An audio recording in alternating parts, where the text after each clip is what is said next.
Welcome to the Courageous Podcast. We take leaps of faith, as Apple has. I am Jay Cranda, and I'm with my co-host, Neil Smith. Niels, did you watch the Apple event? I did watch some of the Apple event. Did you? So I'm making a mockery of one of the statements, as one of the speakers said, was that it takes courage to take this step. And they're talking about Apple removing the headphone jack. Yep. And internet had just a field day with them acting like that takes courage. Yep. Which is great. They know that they irritated a lot of people, and they made a change that isn't going to get a lot of people excited and is probably going to annoy even more people. And so, they took away the headphone jack. You and I are both wearing headphones. I don't even use the phone without my headphones hardly anymore. But here's the deal. Like, their big announcement is we now have these wireless earphones, which are like our wired headphones, but you have to pay $150 for them. And I think here's, to me, the big shocker part of it is we've had Bluetooth headphones. I think I had that in my Blackjack phone, 10 years ago. It's not like this is new. Now, this isn't Bluetooth. It's supposed to be better. Has a lot of different functionality with it, I guess. But it's kind of like Bluetooth. Bluetooth doesn't work that bad. It's just kind of weird, Yeah. So to me, it lacked wow factor. Now, maybe it's going to be way better than I anticipate. I'll probably pay for the new phone. I'll probably pay $150 for the new headphones. But it definitely continued to lack any kind of new wow factor that Apple has had for a while. I would say Apple Watch was maybe the most recent. I was excited about Apple TV, but that lacked wow factor for most people. They didn't know the difference other than it went from $50 to $150. Yeah. So that was at WWDC, so a little different environment as well. So I was overall pretty disappointed in the announcement. I was just looking for something interesting. I was looking for maybe they had their own VR solution because Samsung's has been so popular. Yeah. Or so, and even when they announced Nintendo, a partnership with Super Mario Brothers, and I thought, oh, that's a cool opportunity. They're going to partner with Nintendo in this VR space. Yeah. That's creative. Oh, no, it's just Super Mario Brothers that we had 20 years ago. And it worked with one hand. That's the wow factor. So there was just not.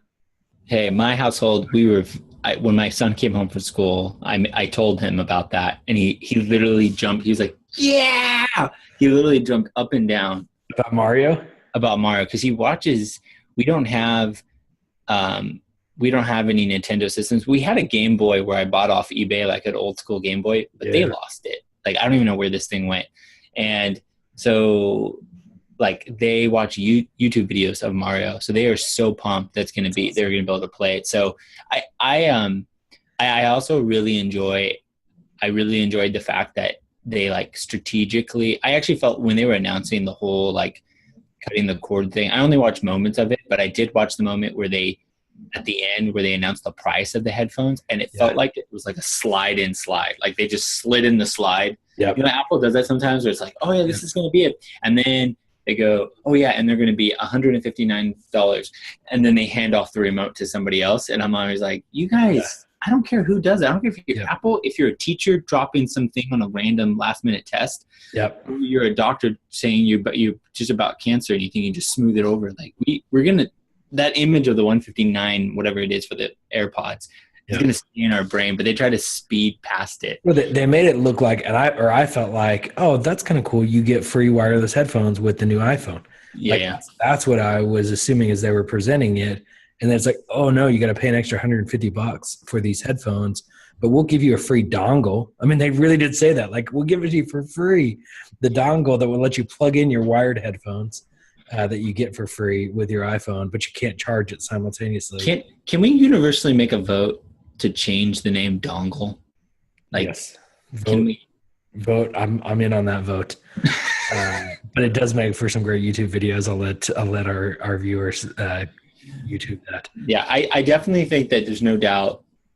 I like the idea. I'm all for pushing forward on no headphone jack and figuring out, I just think the whole battery thing is the thing for me. It just comes down to like I have, just like you, like I have a couple Bluetooth stuff, but the battery thing, is just like, I have a couple that are just terrible. And it's interesting how they leveraged the Beats stuff, because Beats came out with like, 3 different options that are definitely way more premium. Yeah. But I just, obviously the interface, the connecting is going to be more seamless. You're not going to have to deal with that. And I know with my Bluetooth stuff, the way it works between my Mac and my iPhone, it's sometimes like I'm still connected here. So I know that's probably going to be a more seamless experience. But I just personally, until they get it where like my Bluetooth lasts for like 7 days without a charge, I'm just not going to be happy, because that doesn't even last a flight, like that full charge. Like so even like a flight, what am I going to do? I have to bring 2 pairs of headphones. Yep. So, and I know for anybody, I use the case. So if anybody's watching on our Apple TV app or our Amazon Fire TV app,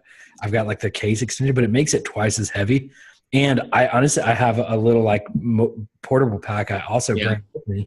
And there are days that I go through the phone, the case, which is a whole second charge, and my portable charger when I'm on the road. And so I'm with you. I mean, and they say they're going to increase the battery life, so you can see it got a little lighter, got a little thinner, but it makes it more powerful. So it's like the same. So like, well, that's the problem. Yeah. And that's the funny thing is like they're gearing towards making, we got to be the thinnest, we got to do this. There's a point where I'm like, I would rather, can you just add another like 3 millimeters so that my battery lasts? Like, I'm with you. I don't know. Anyway, so Apple event, I will say the one thing that, I mean, I'm not getting a new phone this year, so I'm on like a 2-year plan. So, but I will say, did you see the summary event cut that they did, that they put up? Yep. That was interesting. Yeah. Yeah. They, like they put a cut, like it was like 100, the whole event in 110 seconds or something. Yep. And I think they put it just up on, I saw it on Facebook. On Facebook. So, and I feel like it was from them. I thought it was great use of video, because I watched that and I'd watched most of the event, and I felt like, you know what, I could have just watched that and gotten everything I needed to know. So that was a good way of just catching people up on the event instead of you having to go and research and watch and clips and all that. So regardless, you're gonna buy. So you're gonna whine. It's what I do. They've got me. I mean, it is an improvement. I'll accept it. I will download. I've actually even signed up to get alerts for the Mario game, so I complain about it, the lack of wow factor, but I'm still going to download it. I'll play it. Dude, I'm not complaining about Mario. I'm 100%. I'm in. Yes. I'm just not thrilled about any of the new. I mean, I don't want to play with my phone in water. It's not that exciting to me. But I don't want to play with my phone. So that was the whole thing. They took the headphone jack out so it would be waterproof, or water resistant. You don't take like long baths, Nils? I do actually take long baths, Jay. Now that you say that, we moved into a house with like a little jacuzzi tub. So in Texas, we got these luxuries here in Texas that I didn't have in New York. I couldn't fit in New York. Space? Is that what that's called? Space. We have 2 sinks in our master bathroom, which just have a master bathroom. We had 1 single bathroom with a little pedestal sink in New York. And so I do actually take baths now in this jacuzzi tub. And now with my water resistant phone, I could just like, you can watch movies all day. You can play Mario with bubbles on it. You know what I mean? Yeah. If my MacBook would then become waterproof too, then we'll really be talking. Just hover, like a MacBook Air could just hover on top of the water. I could put a board across. I got it. Okay. So now to talk about what we really want to talk about. we just ranted on. Okay. So yeah, we're talking about. So we're talking a little bit about responding to people on social media. Time, kind of the best way to kind of set it up, and then also, I think some pros and cons on like things to avoid. Now, the reason why we're talking about this, Nils, is because there's a story that got released this week that Amtrak responded to somebody very late. And so there's this woman, and we'll put the link in the show notes, but this woman, Amanda Carpenter, she tweeted out guys, I'm trapped in an Amtrak elevator at the BWI airport, and then help. And Amtrak responded and said, we are sorry to hear that. Are you still in the elevator? Now, that would have been great. Yep. Problem was it they tweeted a response back 7 months later.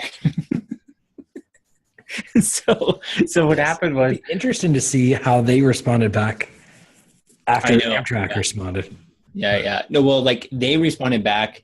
That's what happened was she did respond back, and it became trend. It became a moment. So people could see the interaction. Yeah. So like that's what happened was, wow. And then because I think she's like a reporter or something. Okay, so she was the wrong person to have. Oh yeah, she has a verified account. I don't know who she is, but I found out about it because it was, I think Twitter for me. I use Twitter now. I think like a lot of people, but the Moments is kind of like a big thing now. And and you could see what people are tweeting about, but a bunch of people tweeted out. It's just so with that, Nils, there's so much on. You got Facebook, you got Twitter, you got Instagram, Snapchat, Instagram stories, which is somehow different from Instagram. I don't know. You got YouTube, maybe you're still using your website comment system. I don't know. Yeah. Obviously Amtrak just lost, something got lost, and somebody who is on the social media team just didn't look at the time and responded. How do you avoid doing something like that? So there's a lot of ways, I think. I mean, one is just paying attention. But I would say to really get tangible with this, I think the response and the monitoring is the primary reason you need a social media management tool. And beyond, I think that use of a social media management tool is more important than the scheduling functionality. So most people get Hootsuite or one of those platforms, like Buffer, in order to schedule out their post. But I believe the most important is the monitoring functionality. And so I use Social Report. You know that I'm big on Social Report. Yeah. But there's a lot of them out there. So if you just Google social media management tools, Hootsuite is a great one. Sprout, I think it's Sprout Social. Yeah. It's probably my favorite one. It's just a little pricier. Which is why I chose Social Report. And so using those tools to monitor all of your social networks in one place, so you can see every comment. You can also you can track hashtags. You can track even just words somebody used, if they mentioned you or something you're interested in. So you can monitor right there in the social media management tool, and you can respond right there as well. And so I think finding a tool for you to monitor that is going to save you so much time than if you're like, okay, now I've got to go to Facebook, now I got to go to Twitter, now I've got to go to Instagram, and I got to monitor all of these at each of these platforms all the time. It's impossible, to be honest. Yeah. Unless you have a huge team. And I don't know any church that has that big of a team monitoring social media. Now, and I say that to say, I think you should empower volunteers. I think it's valuable to have maybe even a Twitter champion, an Instagram champion, Snapchat champion, somebody who's kind of really personally monitoring it, but having a primary filter. Then I think you have to establish your systems and to really say, what does this, what does this look like? What is the process? How do we want to respond to certain situations? I think one of the one of the things I loved is we had North Point Church on this platform, and they talked about they have like a 5-minute rule. They try to respond to every social media message within 5 minutes. Like that blew me away. Yeah. I think that's great. I don't think that's realistic. What we generally say, and so we actually do this for a lot of our clients here at Dunham & Company, is we will respond to every comment within 24 hours. We will do our best to respond within 1 hour to every comment, but we know that it's not realistic. And so we have people in teams that literally are monitoring every hour, and we do our best to respond within every hour, even if that's, I don't know, let me get back to you. It's at least an acknowledgement. We've heard you, we're aware. And some of that is deleting comments, and so not letting really negative, hateful, or hurtful comments to live on our social channels. So that was a spew. Dude, wait, why am I here? I don't understand. That's a good question, Jay. Why are you here?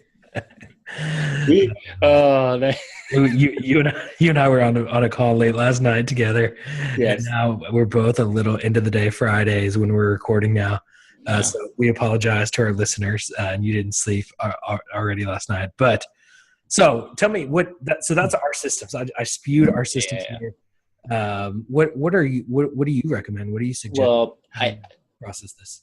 I think at the end of the day, obviously volunteer, empowerment is the huge thing. I think you're not going to be able to care for everyone, and there's no way, North Point does it without their volunteer team that they've built up. And I think a lot of churches early on and are still having a hard time handing that off to people. And I think it takes a lot of work up front, training on culture and how to respond. But I think that's the only way things scale. The only way that I'm able to have as many groups as I have is not because of anything really special about me. It's because I have some amazing people that I've invested a lot of time into to scale it. So I think you need to be thinking about handing things off to people. But I really think there's the two things is planning ahead with your content and then engaging daily. So instead of thinking about daily about content, so like, what should I post today? The question should be daily, like, okay, have I engaged today? And then plan for 5 to 15 minutes a day to engage on your social account. So your daily check-in is you log into Facebook. Has anybody responded? Do I need to do private messages like Instagram? Boom. Do I need to do anything? Twitter? Boom. YouTube? Boom. Whatever it is. But I think a lot of people, and we talk about this over and over again, I just think they get sucked up in the whirlwind of life, both personal life and work life. Yep. Your boss, your church is always going to have something else. And if you think you're the only one that's busy, you're just dumb. Just everybody's busy. And some people are better at managing their workload. And I think it comes down to you should schedule your content a week or 2 to 3 weeks ahead as much as you can. Obviously, every culture is a little different. Yep. But plan out your 7-day, posting schedule. And then you set aside a couple minutes a day. It really, at the end of the day, it doesn't take that much to engage. It really, you just have to do it. It's like, it's the old saying of, you don't eat an elephant, in a day, it's small bites. Yep. And it's the same thing with engagement. And if you build it into the routine, I know a lot of people say to me, and I say the same thing to you, Neil, it's like, how do you guys keep up with all these things? Yep. Well, it's because we just kind of hustle a lot. And it's not complicated. And it's not, we may not do a lot in one sitting, but it's because we've invested a lot over a season, and it's like, it just allowed us. And at the end of the day, the reason why we know, maybe more about certain elements of social media is the biggest thing we know is that we always have to be reading up on what's new. Yep. And we have an advantage because we've kept up with that, and a couple articles a day over, it kind of gives you that advantage. And so I think you got to plan. This could have been avoided if probably some better training protocols. They probably didn't have some good training protocols, and then some better technology to respond. And then they should have had a like the schedule of the engagement, a couple minutes a day kind of idea. And I know this will not happen again. Amtrak will not avoid it, because if they would have not have replied, it wouldn't have been a story. Now they got all this PR, this negative PR out of it. So that I think it comes down to planning ahead. Yeah. So I think so I'm hearing a couple of things from what you're saying. The first thing is plan ahead in especially in your content preparation. What we did at CBC is we did all of our content. It took us about 1 hour on Monday. We took our sermon notes and we took our announcements, and we basically just scheduled it all out. It took less than 1 hour on Monday. And so with that, when you schedule that, then you have a lot of other time to focus on other things, and engagement and responsiveness is one of those. Now, you can't schedule that for 1 hour a week. That has to be sporadic throughout the week, but you can do it in 10 minutes. If you schedule 10 minutes a day, somebody can do it. And so here's the other thing is, don't be scared to hand this off. If you're the pastor, even if you're the social media manager, empower others. This is a ministry opportunity for them to do ministry and to be responsive on your behalf. I spoke at a conference in San Francisco a couple of weeks ago, and one of the people asked me what's the ideal age for a social media volunteer? Are they 15 years old, 12 years old, 13 years old? And I said 55 years old. I really feel like the older the better, because you need a mature person responding. Now, if I was a smaller church and I didn't have anybody on staff to support social media, I would partner a 15-year-old and a 55-year-old. And I think that's the best. That's the dream team for social media, because you got the maturity and the responsibility and spiritually and just life maturity. And then you've got a 15-year-old knows how to get 100,000 views on a YouTube channel without even thinking about it, And so there's some things that are just so naturally intuitive to a teenager. But I think there's also just some maturity that you have to have, especially when it comes to the responsiveness on social media. And so hand that off. Don't control it, and develop your systems. The more you do it and the more you hand it off, the more you'll develop the best practices and systems. Even if your system is just liking every comment that people make, it says, I heard what you said. When you like those comments, I heard what you said. And that means a lot. Or even if you just reply, thank you, and it comes from the organization, that goes so far. One other thing that I want to mention on this is I have learned the negative aspect of automations. I experimented with it for a good 6 months on Twitter, of just liking or hearting, whatever it is on Twitter, every comment somebody mentioned me. And then people started noticing that, or I did an auto reply, thank you for the retweet, every time somebody retweeted me. And people started noticing, and it was embarrassing, to be honest. They knew it wasn't actually me. And so doing those things, so some of the automations can be beneficial, and I still use some as far as just following and people would unfollow, stuff like that. Yeah. But those auto responses, especially auto direct messages on Twitter, are the worst. Yeah. I don't think there's any value or benefit there. Maybe there is. I get so annoyed by them. Yeah. And so that's my encouragement is develop those systems, use the social media management tool. Social Report, I believe, is a great one. I think it's $10 a month. And you'll get so much more value out of it than just the monitoring, but it will save you so much time and it'll make you that much more effective. So make sure your responsiveness, and I would say I like the system of responding ideally within 1 hour, a minimum within 24 hours, or whatever comments are made on your page or Twitter account or Instagram, or whatever the social networks are that you're using. Yeah. And it doesn't take that much. It really doesn't. You just have to be aware. And I think, and you don't need to spend a lot of time on it, but you just have to get ahead of it. And if you can stay ahead of it and you have a team that's helping you, it's so key. And then technology can make a lot of that stuff a lot seamless, as you were saying. So, so more time on the social and less time on the media. We spend a lot of time on the media, and we forget the social side of this. And I think it's a 75% social, 25% media. Well, I think by next week, you and I, Niels, will be more rested, and we will like each other more, maybe. Jay, it's hard for me to like you more. I'm a big fan of yours, Jay. This is a moment we're having. Jay's crying, for those of you that can't see us on the Apple TV. But Jay and I, as hard of a time as we give each other, we love each other, and we have a lot of fun together. I'm too emotional. You just can't. I can't handle this right now. Okay. So for everything else about a show, go to socialmedia.church to learn more about us. Also, we would love to hear different show recommendations about things you want us to talk about in the coming weeks and months. There's going to be more coming up. We're working on a lot of cool stuff, and we would love to share more about that. Also, go to tvapp.church. We just launched our Amazon Fire support, and we got some exciting news maybe on Roku here in the coming weeks. So anyways, thanks for listening, and we'll see you next week.